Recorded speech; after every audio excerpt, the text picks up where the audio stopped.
السلام علیکم ورحمۃ اللہ وبرکاتہ۔ خوش آمدید دوستوں، آپ دیکھ رہے ہیں یوٹیوب چینل اسلامک ٹچ۔ کیا آپ جانتے ہیں شاہ عبداللطیف بھٹائی نے ایک بھاگڑی کو ایسا سبق دیا جس نے اس کی زندگی بدل دی؟ آئیے سنتے ہیں یہ ایمان افروز کہانی، شاہ عبداللطیف بھٹائی اور ایک باگڑی کا قصہ کہانی۔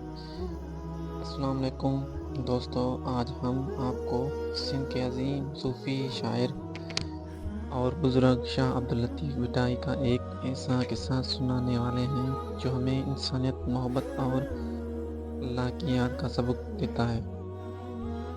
ایک دن شاہ عبداللطیف بھٹائی سفر کے دوران ایک چراگاہ پر پہنچے۔ وہاں ایک باگڑی چراوا اپنے مویشی چرا رہا تھا۔ شاہ سائیں قریب جا کر بیٹھ گئے اور پوچھا، بھائی زندگی کیسی گزر رہی ہے؟ باگڑی ہنستے ہوئے بولا، سائیں ہمارا دن تو جانوروں کے ساتھ اور رات نیند میں گزر جاتا ہے، نہ ہم بادشاہ نہ ہم فقیر، بس محنت کر کے پیٹ پال لیتے ہیں۔ شاہ سائیں نے فرمایا، کبھی سوچا ہے کہ یہ چراگاہ، یہ مویشی، یہ ہوا اور پانی کس نے دیا ہے؟ باگڑی کچھ دیر خاموش رہا، پھر بولا، یہ سب تو قدرت کا ہے، لیکن میں نے کبھی اس پر غور نہیں کیا۔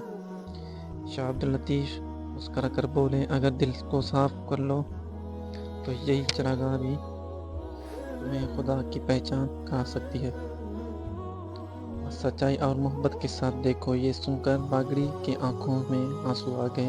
وہ بولا، سائیں میں تو جاہل چراوا ہوں، لیکن آج آپ نے میرا دل کھول دیا۔ اب سے میں ہر سانس میں رب کو یاد کروں گا۔ شاہ سائیں نے مسکرا کر فرمایا، یہی عبادت ہے، نہ ذات دیکھی جائے نہ مذہب، جو محبت اور سچائی کو پہچان لے وہی اصل انسان ہے۔ دوستو، یہ قصہ ہمیں یہ سبق دیتا ہے کہ شاہ عبداللطیف بھٹائی کے نزدیک انسانیت سب سے بڑا درجہ رکھتی ہے۔